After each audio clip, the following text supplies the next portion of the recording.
Hi friends, ಎಲ್ಲರಿಗೂ ಕನ್ನಡತಿ ಅಡುಗೆ ಚಾನಲ್ಗೆ ಸ್ವಾಗತ. ಇವತ್ತು ನಾನೊಂದು ಹೊಸ ರೀತಿ ಹೆಲ್ದಿ ಆಗಿರುವಂಥ ತುಂಬಾ ಪ್ರೋಟೀನ್ ಇರುವಂಥ ಬ್ರೇಕ್ಫಾಸ್ಟ್ ಮಾಡಿ ತೋರಿಸ್ತಾ ಇದ್ದೀನಿ.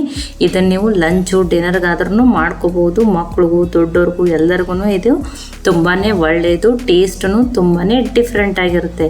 ಮತ್ತು ಇದಕ್ಕೆ ಯೂಸ್ ಮಾಡೋ ಇಂಗ್ರೀಡಿಯೆಂಟ್ಸ್ ಅಂತೂ ನಿಮ್ಮ ಕಿಚನ್ದಾಗೆ ಇದ್ದೇ ಇರ್ತಾವೆ. ಇದನ್ನು ನೀವು ಈಸಿಯಾಗಿಯೂ ಮಾಡ್ಕೋಬೋದು. ಅದಕ್ಕೆ ನಾನು ಒಂದು ಮಿಕ್ಸರ್ ಜಾರ್ಗೆ 1 ಬೌಲಾಗಷ್ಟು ಸಣ್ಣ ರವೆಯನ್ನು ತೊಗೊಂಡಿದ್ದೀನಿ ರೀ. ನೀವು ಇದನ್ನು ಡೈರೆಕ್ಟಾಗಿ ಚಿರೋಟಿ ರವನ್ನು ತೊಗೋಬೋದು ರೀ. ನಾನು ಸಣ್ಣ ರವೆ ತೊಗೊಂಡಿರೋದ್ರಿಂದ ಇದನ್ನು ಸ್ವಲ್ಪ ಗ್ರೈಂಡ್ ಮಾಡ್ತೀನಿ ರೀ. ಈಗ ಸ್ವಲ್ಪನೇ ತರಿಯಾಗಿದ್ದು ಗ್ರೈಂಡ್ ಆಗ್ಯದ ರೀ. ಈ ಒಂದು ಕಡಾಯಿ ನಾನಿಲ್ಲಿ ಕಾಯ್ಲಿಕ್ಕೆ ಇಟ್ಟಿದ್ದೀನಿ ರೀ. ಯಾವ ಬೌಲಿಂದ ರವೆ ತೊಗೊಂಡಿನಲ್ಲ ರೀ, ಅದರ 2ರಷ್ಟು ನಾನಿಲ್ಲಿ ನೀರನ್ನು ಹಾಕ್ತಾಯಿದ್ದೀನಿ. 1 ಬೌಲ್ ರವೆಗೆ ನಾನು 2ರಷ್ಟು ನೀರನ್ನು ಹಾಕಿದ್ದೀನಿ. 1 ಸ್ಪೂನ್ ಆಗಷ್ಟು ಇದಕ್ಕೆ ಆಯಿಲು, ರುಚಿಗೆ ತಕ್ಕಷ್ಟು ಉಪ್ಪು.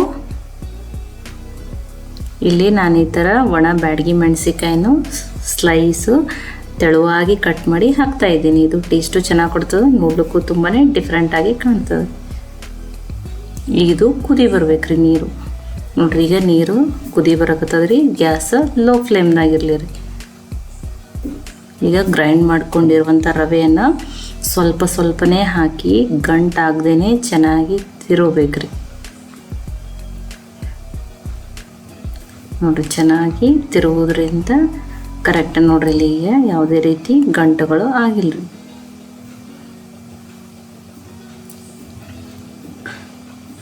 ಈಗ ಒಂದು 5 ನಿಮಿಷ ಇದನ್ನು ನಾನು ಮುಚ್ಚಿ ಉಣ್ಗೊಯ್ಯಾಕ ಗ್ಯಾಸ್ ಆಫ್ ಮಾಡಿ ತೆಗೆದಿಡ್ತೀನಿ ರೀ. ಈಗ ಇನ್ನೊಂದು ಕಡಾಯಿಗೆ 1 ಸ್ಪೂನ್ ಆಗಷ್ಟು ಸೊಂಪು, 1 ಸ್ಪೂನ್ ಆಗಷ್ಟು ಜೀರಿಗೆ, ಚಿಕ್ಕ ಸ್ಪೂನು, ಅರ್ಧ ಸ್ಪೂನ್ ಆಗಷ್ಟು ಕಾಳುಮೆಣಸು, 1 ಸ್ಪೂನ್ ಆಗಷ್ಟು ಹವೇಜ. ಗ್ಯಾಸು ಮೀಡಿಯಮ್ ಫ್ಲೇಮ್ದಾಗಿಟ್ಟು ಇದನ್ನು ಡ್ರೈ ರೋಸ್ಟ್ ಮಾಡೋಣ್ರಿ. ಈ ರೀತಿ ರೋಸ್ಟ್ ಮಾಡೋದ್ರಿಂದ ಈ ಕಾಳು ಮಸಾಲೆ ಒಳಗಿನ ಮಾಯಿಶ್ಚರು ಹೋಗಿ ಮತ್ತು ಸ್ಮೆಲ್ಲು ತುಂಬಾ ಚೆನ್ನಾಗಿ ಬರ್ತದೆ ರೀ. ನೋಡ್ರಿ, ಈಗ ಇವು ಕರೆಕ್ಟಾಗಿ ರೋಸ್ಟ್ ಆಗ್ಯಾವ್ರಿ. ನಾನು ಇಲ್ಲಿ ಪ್ಲೇಟಿಗೆ ಹಾಕಿ ಇಡ್ತಾಯಿದ್ದೀನಿ. ಇದನ್ನು ಆರಿದ ಮೇಲೆ ಪೌಡ್ರ್ ಮಾಡ್ಕೊತೀನಿ ರೀ. ಈ ಮಿಕ್ಸರ್ ಗ್ರೈಂಡ್ರಿಗೆ ಹಾಕಿ ಇದನ್ನು ನಾನು ತರಿಯಾಗಿ ಪೌಡ್ರ್ ಮಾಡ್ತೀನಿ ರೀ. ತರಿಯಾಗಿದ್ರೆ ಇದ್ರ ಫ್ಲೇವರ್ ಇದ್ರ ಬ್ರೇಕ್ಫಾಸ್ಟ್ ಒಳಗೆ ತುಂಬಾ ಚೆನ್ನಾಗಿ ಕೊಡ್ತದೆ ರೀ. ನೋಡ್ರಿ, ನಾನಿಲ್ಲಿ ಫೈನ್ ಪೌಡ್ರ್ ಮಾಡಿಲ್ಲ ರೀ.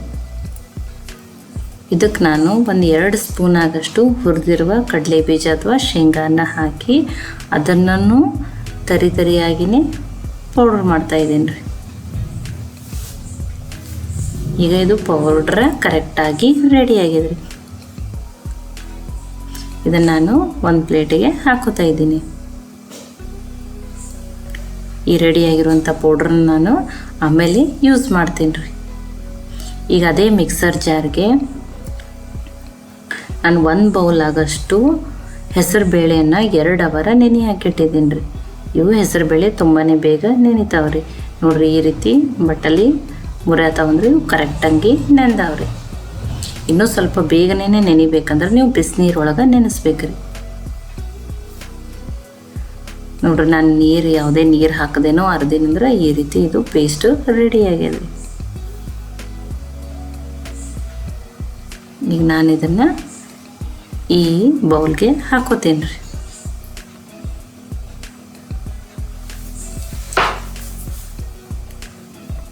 ಇದಕ್ಕೆ ನಾನು ಒಂದು ಸ್ವಲ್ಪ ಅರ್ಧ ಸ್ಪೂನ್ ಆಗಷ್ಟು ಅರಿಶಿಣ ಪುಡಿ, 1 ಚಿಕ್ಕ ಹಸಿಮೆಣ್ಸಿಕಾಯನ್ನು ಕಟ್ ಮಾಡಿ ಹಾಕ್ತಾಯಿದ್ದೀನಿ. ಖಾರ ನೀವು ನೋಡ್ಕೊಂಡು ಹಾಕ್ಬೋದು, ಅಥವಾ ಮಕ್ಕಳು ತಿಂತಿದ್ರೆ ಅದನ್ನು ಬಿಡ್ಬೋದು. ಸ್ವಲ್ಪ ಕರಿಬೇವು ಸೊಪ್ಪನ್ನು ಕಟ್ ಮಾಡಿ ಹಾಕ್ತಾಯಿದ್ದೀನಿ. ಫ್ಲೇವರ್ಗಾಗಿ ಸ್ವಲ್ಪ ಇಂಗನ್ನು ಹಾಕ್ತಾಯಿದ್ದೀನಿ. ರುಚಿಗೆ ತಕ್ಕಷ್ಟು ಉಪ್ಪು.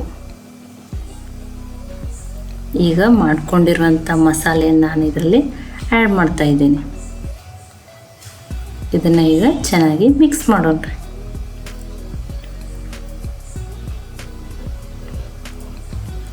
ನೋಡಿರಿ ಈಗ ಮಿಕ್ಸರ್ ಸ್ಟಫಿಂಗ್ ನಾನು ಈಗ ರೆಡಿ ಮಾಡ್ಕೊಂಡಿದ್ದೀನಿ, ಅದನ್ನು ಆಮೇಲೆ ಯೂಸ್ ಮಾಡ್ತೀನಿ.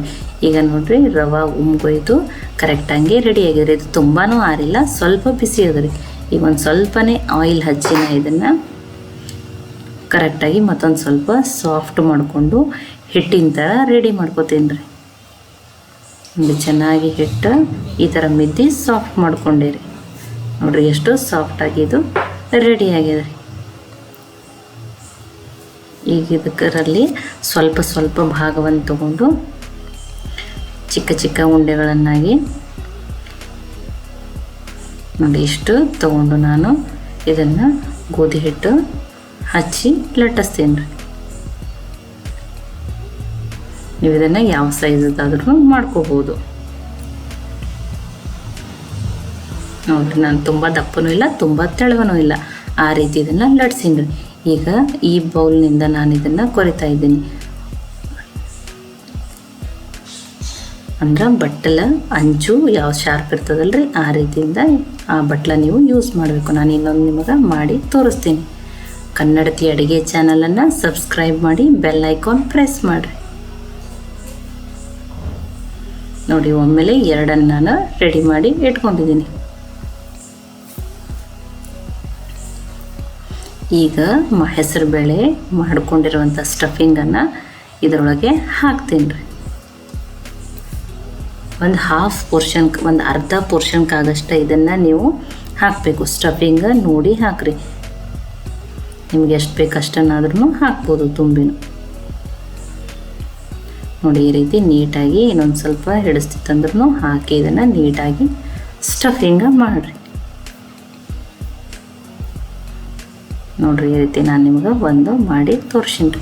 ಇನ್ನೊಂದನ್ನು ಮಾಡಿ ತೋರಿಸ್ತಾ ಇದ್ದೀನಿ.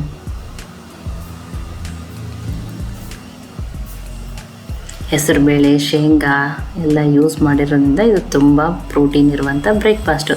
ಈ ರೀತಿ ಒಮ್ಮೆಲೆ ಮಾಡಿ ರೆಡಿ ಮಾಡಿ ಇಟ್ಕೊಂಡಿದ್ದೀನಿ ರೀ. ಇದನ್ನು ನಾನು ಸ್ಟೀಮ್ ಮಾಡ್ತೀನಿ ರೀ. ನೋಡಿರಿ ಸ್ಟಫಿಂಗನ್ನು ತುಂಬ ನೀಟಾಗಿ ಪರ್ಫೆಕ್ಟಾಗಿ ಮಾಡ್ಕೊಂಡೀನಿ ರೀ.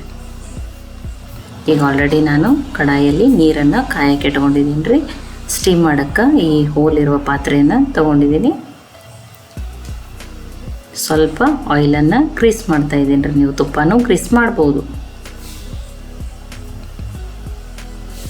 ಈಗ ಇವು ಮಾಡ್ಕೊಂಡಿರುವಂಥದ್ದನ್ನು ಒಂದೊಂದನ್ನಾಗಿ ಹಾಕ್ತಾ ಇದ್ದೀನಿ.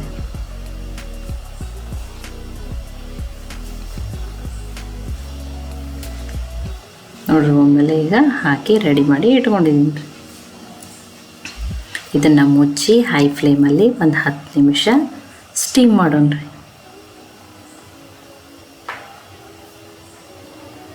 ನೋಡ್ರಿ ಇದು ಸ್ಟೀಮ್ ಆಗಿ ಈಗ ರೆಡಿಯಾಗಿದೆ ರೀ.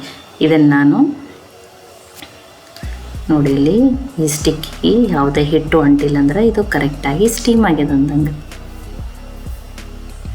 ನೀವು ಚಾಕುವಿಂದ ಅಥವಾ ಟೂತ್ ಪೀಕ್ನಿಂದನೂ ಚೆಕ್ ಮಾಡ್ಬೋದು. ಇದನ್ನೊಂದು ಸ್ವಲ್ಪ ಹೊತ್ತು ನಾನು ಆರ್ಲಿಕ್ಕೆ ಬಿಡ್ತಾ ಇದ್ದೀನಿ. ಇದಕ್ಕೊಂದು ಚಟ್ನಿಯನ್ನು ಮಾಡ್ತಾ ಇದ್ದೀನಿ. ಒಂದು 2 ಸ್ಪೂನ್ ಆಗಷ್ಟು ಹುರಿದಿರುವ ಶೇಂಗಾ, 2 ಸ್ಪೂನ್ ಆಗಷ್ಟು ಪುಟಾಣಿ, 1 ಹಸಿಮೆಣಸಿನ್ಕಾಯಿ, ಖಾರ ನೀವು ನೋಡಿಕೊಂಡು ಹಾಕೋಬೋದು. ಸ್ವಲ್ಪ ಹಸಿ ಶುಂಠಿ, 4 ರಿಂದ 5 ಬೆಳ್ಳುಳ್ಳಿ ಹೆಸಳನ್ನು ಹಾಕ್ತಾ ಇದ್ದೀನಿ. ರುಚಿಗೆ ತಕ್ಕಷ್ಟು ಉಪ್ಪು, ಇದನ್ನು ಹಾಕಿ ಗ್ರೈಂಡ್ ಮಾಡೋಣ್ರಿ. ನೋಡ್ರಿ ಈಗ ಇದು ಪೌಡ್ರ್ ಆಗ್ಯದ್ರಿ. ನಿಮ್ಗೆ ಚಟ್ನಿಗೆ ಸ್ವಲ್ಪ ನೀರು ಹಾಕಿ ಇನ್ನೊಂದ್ಸಲ ನಾನು ಗ್ರೈಂಡ್ ಮಾಡ್ತಾಯಿದ್ದೀನಿ ರೀ. ನೋಡಿರಿ ಇದು ಫೈನ ಪೇಸ್ಟಾಗಿ ರೆಡಿ ಆಗ್ಯದ್ರಿ. ಇದಕ್ಕೆ ಫ್ಲೇವರ್ಕಾಗಿ ನಾನು ಒಂದು ಸ್ವಲ್ಪ ಕರಿಬೇವು ಸೊಪ್ಪು ಮತ್ತು ತೊಳೆದು ಕಟ್ ಮಾಡಿ ಇಟ್ಕೊಂಡಿರೋಂಥ ಕೊತ್ತಂಬರಿ ಸೊಪ್ಪು, ಇನ್ನೊಂದು ಸ್ವಲ್ಪ ನೀರು ಹಾಕಿ ಇದನ್ನು ಗ್ರೈಂಡ್ ಮಾಡ್ತೀನಿ ರೀ. ಕೊತ್ತಂಬರಿ ಲಾಸ್ಟಿಗೆ ಅಂದ್ರೆ ನಾನು ತುಂಬಾ ಅದು ಗ್ರೈಂಡ್ ಆಗಬಾರ್ದು ಅಂಥೇಳಿ ಆಮೇಲೆ ಹಾಕಿದ್ದೀನಿ ರೀ. ಇದನ್ನು ನೀವು ಹೀಗೇನು ಯೂಸ್ ಮಾಡ್ಬೋದು, ಅಥವಾ ಎಣ್ಣೆ, ಸಾಸಿವೆ, ಜೀರಿಗೆ, ಒಣಮೆಣಸಿನ್ಕಾಯಿ ಒಗ್ಗರಣೆ ಹಾಕಿದ್ರೆ ಯೂಸ್ ಮಾಡ್ಬೋದು. ಈಗ ಇನ್ನೊಂದು ಪ್ಯಾನ್ಗೆ 1 ಸ್ಪೂನ್ ಆಗಷ್ಟು ಆಯಿಲು, ಅರ್ಧ ಸ್ಪೂನ್ ಆಗಷ್ಟು ಸಾಸಿವೆ, ಸ್ವಲ್ಪ ಕರಿಬೇವು ಸೊಪ್ಪು ಹಾಕಿ ನೋಡಿ ಇದು ಫ್ರೈ ಆದಮೇಲೆ ಒಂದು ಸ್ವಲ್ಪ ಹಸಿಮೆಣಸಿನ್ಕಾಯಿ, 1 ಸ್ಪೂನ್ ಆಗಷ್ಟು ಬಿಳಿ ಎಳ್ಳು ಹಾಕಿ ಫ್ರೈ ಮಾಡೋಣ. ಇದನ್ನು ನೀವು ಹಾಗೇನೂ ತಿನ್ಬೋದು. ಈ ಥರ ಒಗ್ಗರಣೆ ಹಾಕ್ಕೊಂಡು ತಿಂದರೆ ಇದನ್ನು ತುಂಬಾ ಇದು ಟೇಸ್ಟಿ ಆಗ್ತದೆ ರೀ. ಮತ್ತು ಒಗ್ಗರಣೆಯಲ್ಲಿ ಹಾಕಿ ಫ್ರೈ ಮಾಡೋದ್ರಿಂದ ಸ್ವಲ್ಪ ಕ್ರಿಸ್ಪಿನೆಸ್ಸು ಬರ್ತದೆ ರೀ. ಮಕ್ಕಳಂತೂ ಇದನ್ನು ಬಿಸಿ ಬಿಸಿ ಹಾಗೇನೂ ತಿನ್ಬೋದು. ಈಗ ಇದು ಕರೆಕ್ಟಾಗಿ ರೆಡಿ ಆಗಿದೆ. ಈ ರೆಸಿಪಿ ನಿಮ್ಗೆ ಇಷ್ಟ ಆಗಿತ್ತಂದ್ರೆ ಲೈಕ್ ಮಾಡಿ, ಶೇರ್ ಮಾಡಿ, ಕಮೆಂಟ್ ಮಾಡಿರಿ. ಖಂಡಿತ ಇದನ್ನು ನೀವು ಟ್ರೈ ಮಾಡಿರಿ. ಮತ್ತೆ ಒಳ್ಳೆ ರೆಸಿಪಿ ಜೊತೆ ಸಿಗೋಣ. ಎಲ್ಲರಿಗೂ